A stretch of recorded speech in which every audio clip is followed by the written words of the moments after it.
Меня глаза Запада не интересуют вообще. Меня интересует только международное право. Россия не белая, не пушистая. Россия такая, какая она есть. Mr. Lavrov, thank you for taking the time to talk to me. I want to ask you, did President Putin, before taking the decision and announcing the start of what he calls a special military operation, consult you on whether he should? Every country has a decision-making mechanism. In that case, the mechanism existing in the Russian Federation was fully employed.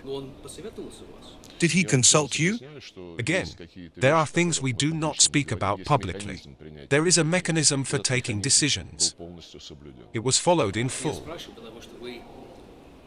I am asking because you have been foreign minister for 18 years, and invading a sovereign neighboring state is a foreign matter. The president surely assumed that there would be international repercussions. I thought he would consult you.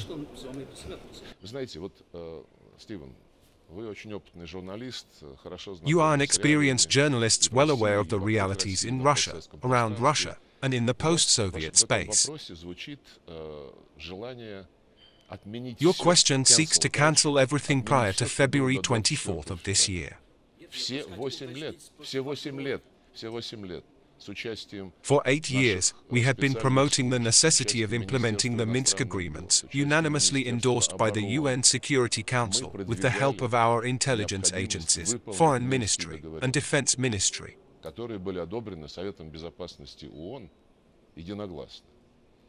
Throughout those 8 years, we were insisting that Donetsk and Lugansk, which initially, as you may remember, in 2014, declared their independence in response to the neo-Nazi coup d'état in Kiev, should sign the Minsk agreements, which guaranteed Ukraine's territorial integrity and sovereignty.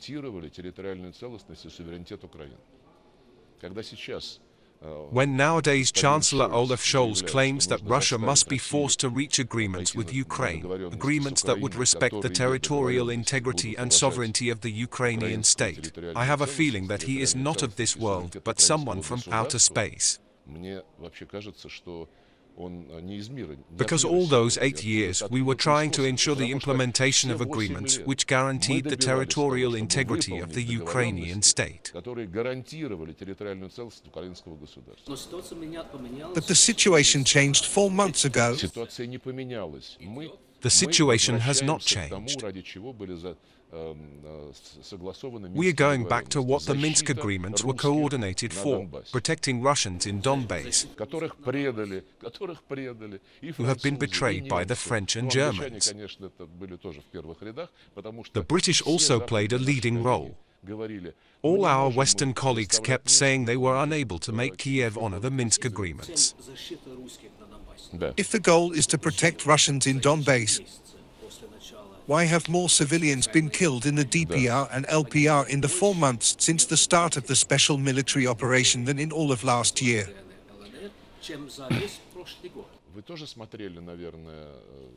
Did you also watch German ARD television and the main French TV channel, which declared recently that a maternity clinic and a marketplace had been shelled by the Russian army, killing dozens of civilians? They declared without any qualms that this had been done by the Russian military. Just like they claimed some time ago that a railway station in Kramatorsk had been hit by Russia. Although the Western journalists proved that the missile had come from the territory controlled by the armed forces of Ukraine.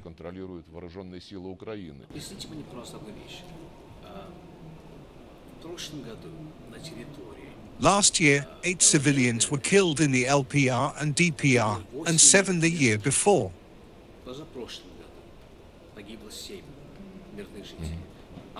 While every death is a tragedy, that did not constitute the genocide Russian officials often invoke. With these numbers in mind, can you say that invading Ukraine was a reasonable decision? We did not invade Ukraine. We announced a special military operation after being left with no other means to make it clear to the West that it is engaging in criminal activity by dragging Ukraine into NATO, by coddling and doting on a neo-Nazi regime, whose President Vladimir Zelensky said in September 2021. You didn't tell your viewers about it, did you, that, if someone in Ukraine feels Russian, they should leave for Russia? He said that publicly. When a CNN correspondent told him that the Azov Regiment was listed as an extremist and terrorist organization by some Western countries, the US and Japan, Vladimir Zelensky shrugged his shoulders and said they had many such battalions and regiments, and they were what they were. Let's look at the consequences. 4 months have passed. The result, thousands of civilians have been killed, over 14 million Ukrainians have fled their homes, Russian troops sustained considerable losses, and a host of sanctions have been imposed on Russia. Do you still call it the right decision? I will tell you again, we didn't have any other choice. We have explained this many times, 1,000 times. Today, the Ukrainian regime is attacking civilians with your Western weapons just like they did in 2014 when the putschists came to power, when the center of Lugansk was bombed by aircraft and 50 people were burned alive in Odessa. Does anyone recall this now? If you didn't attack, there wouldn't have been any weapons from the West. We didn't attack anyone. Russians were attacked in Ukraine. Imagine you are English or Scottish. I mentioned the figures to you. 8 dead in the past year, 7. I am telling you that the Ukrainian regime is bombing its own population and you are selling weapons to it so it can continue doing this. Now about genocide. Are you English? What if Ireland, not Northern Ireland, but the Republic of Ireland, banned the English language? How would the English feel? They wouldn't invade Ireland for certain. Wouldn't you feel humiliated? The Russian language is banned in Ukraine. Try to speak Russian in a street in Kiev when young people with a certain look are walking there.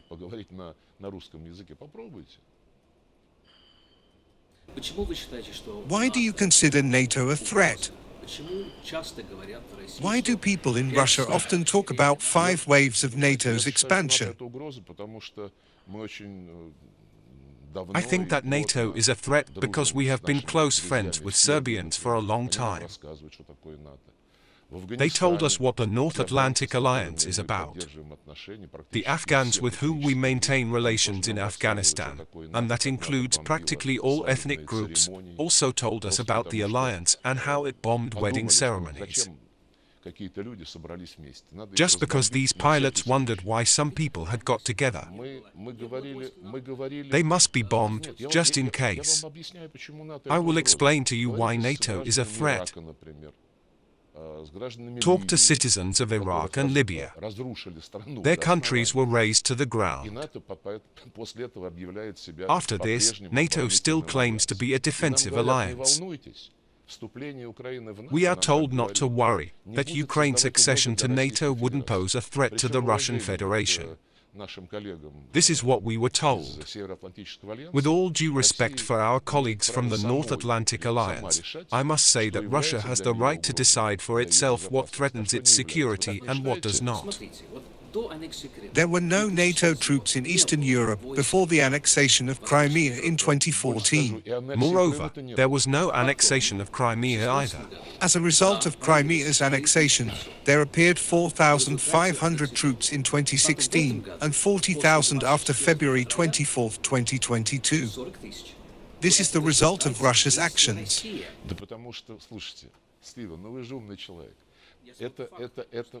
You are a clever man. These are facts.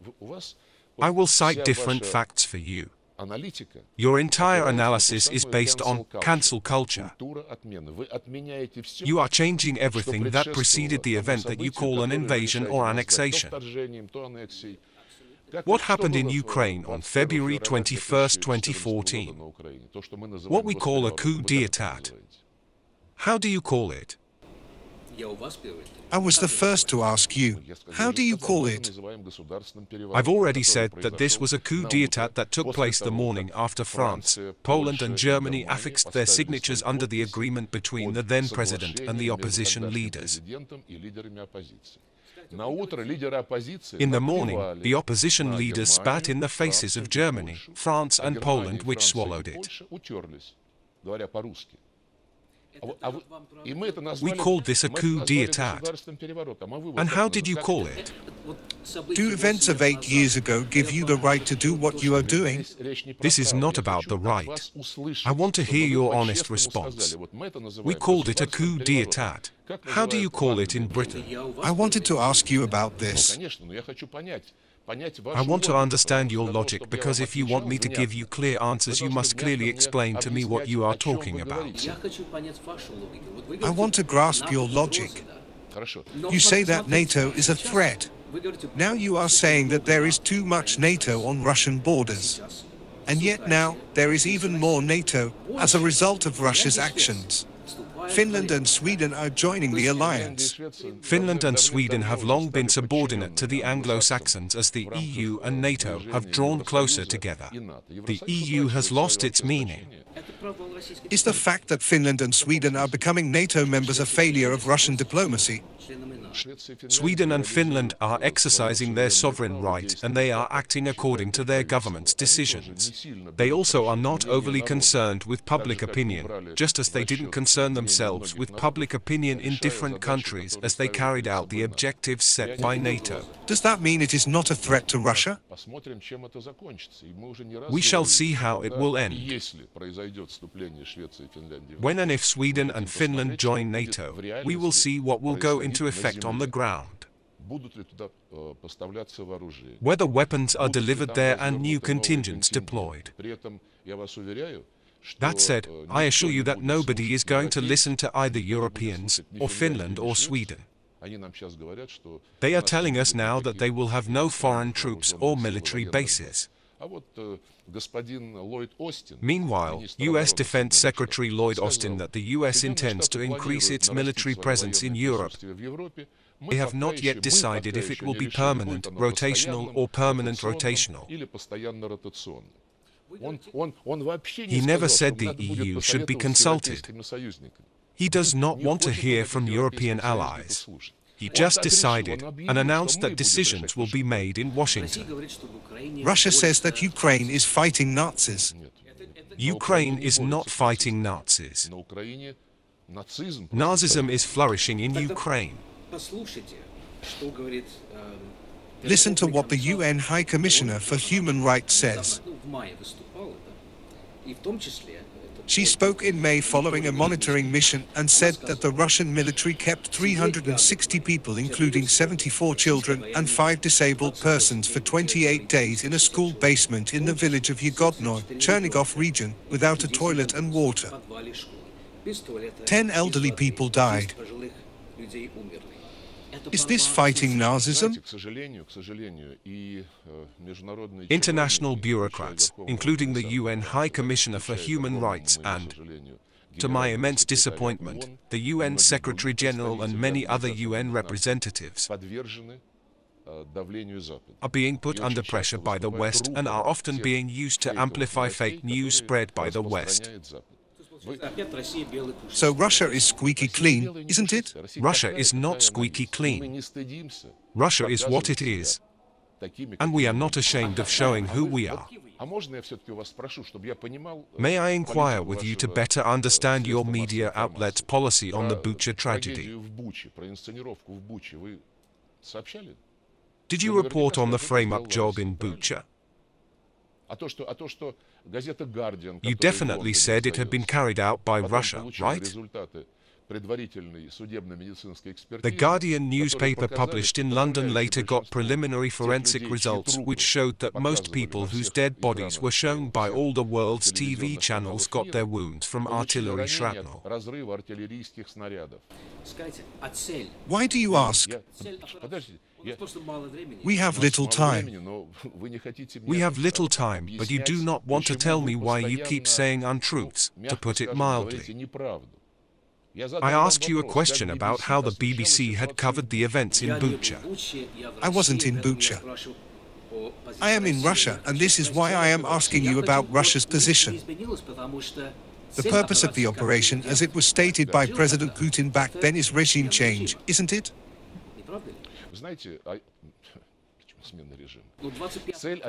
The purpose of the operation is to protect the rights of Russians, which have been blatantly ignored not only by the Kiev regime, but also by the entire West and the civilized community, which refused to implement the Minsk agreements.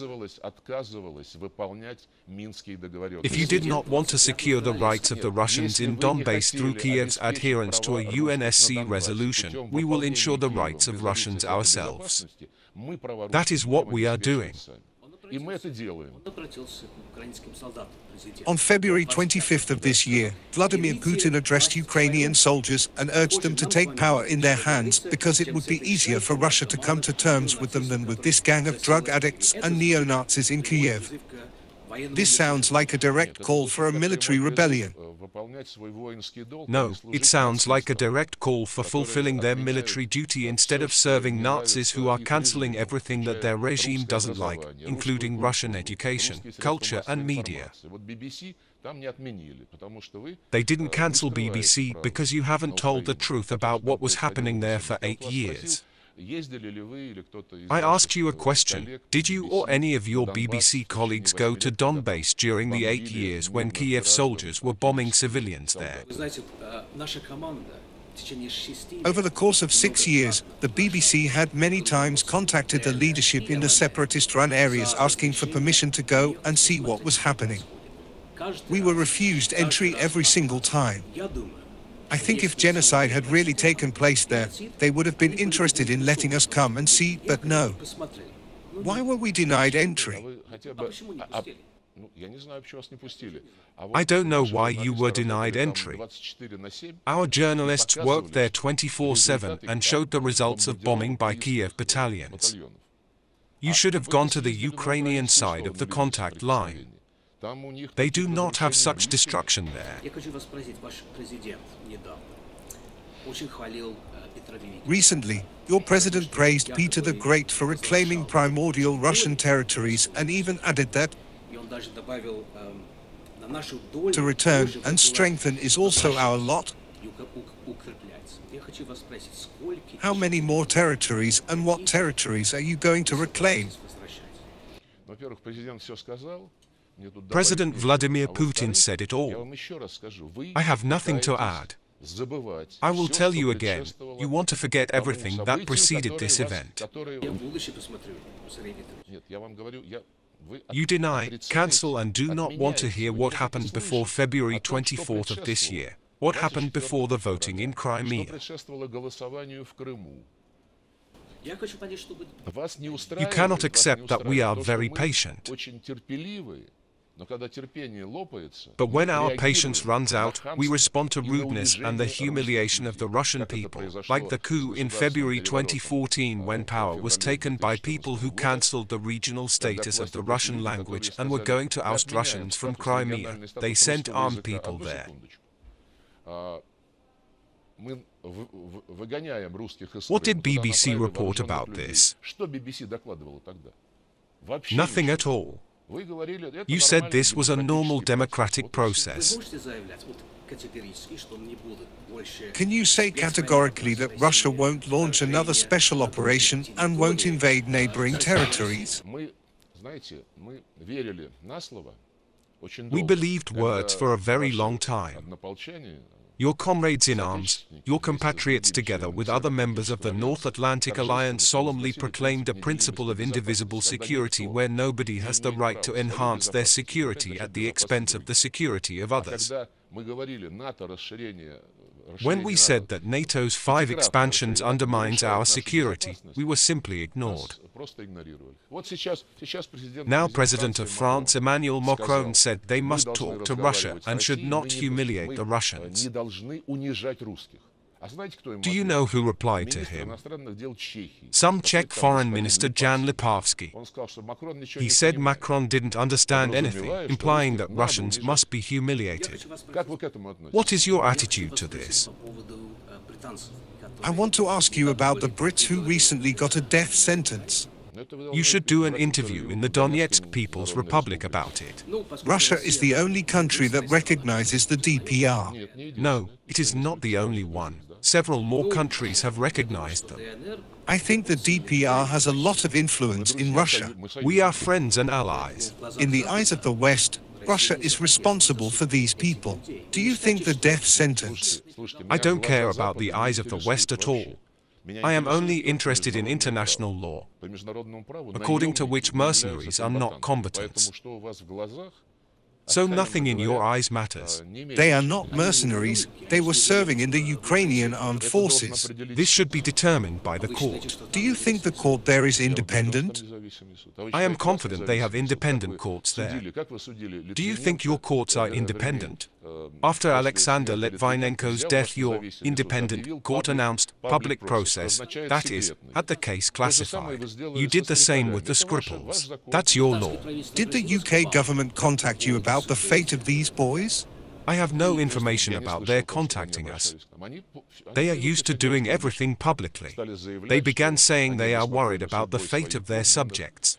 I do not know if they contacted us or not. They should contact the DPR. How would you characterize relations with the UK now? Saying they are bad would be putting it mildly. I think there is no room for maneuver left in the relationship. Boris Johnson and Elizabeth Truss say publicly that they must defeat Russia and bring it to its knees. Come on, do it.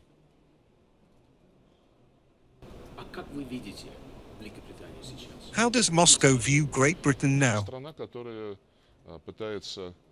This is a country which is once again sacrificing the interests of its people for the sake of politicians' ambitions, who only think about the next election and nothing else. You criticize the countries which are supplying weapons to Kiev. Who is more to blame, the country supplying weapons to a country which is defending its lands, or the country that has attacked it? How is it defending its lands when it bombs its own citizens? Let me remind you once again, Vladimir Zelensky said in September 2021 that those who think in Russian and feel they are Russian should beat it back to Russia. Why don't you talk about that? Why do you ignore past events? Now, when they are shelling their own cities, towns, markets, maternity homes, and hospitals, everything is all right with you. You ask me why Russia is waging a war in response to what we are showing. If they do not show in Britain the aftermath of the Ukrainian shelling of Donetsk, Kramatorsk and other places, you can certainly watch it here. Do you report anything on that? You said that you are defending Donbass and the people in Donbass. I told you that since the start of the operation 20 times more people had died. And I told you that those people are being killed by neo-Nazis. I ask you, do you show the results of the AFU's shelling of towns and villages? Or you don't show them in your reports? You don't show it, correct? That is why you want to squeeze some words of regret from me about the current development so as to send a report to London and use my words to back up the false version of events in Ukraine, which you keep broadcasting. You are wrong about that.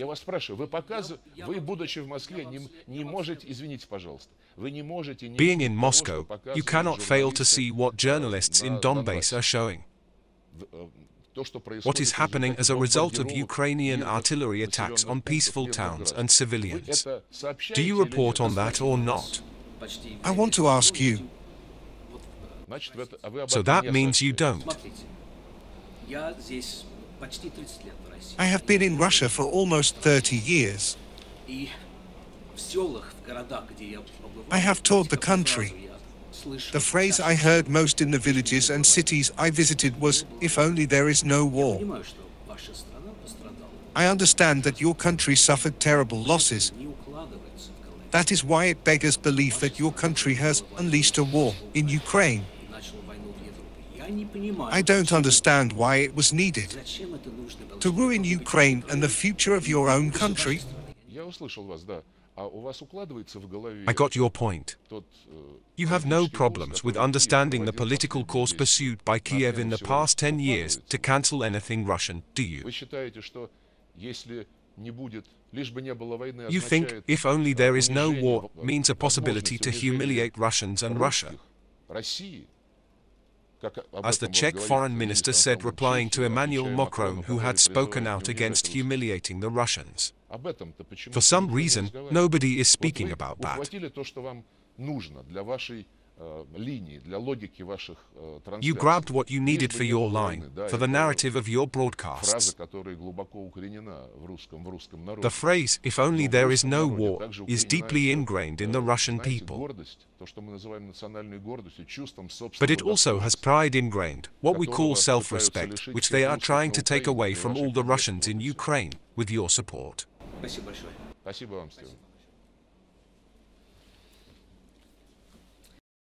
Thanks for watching.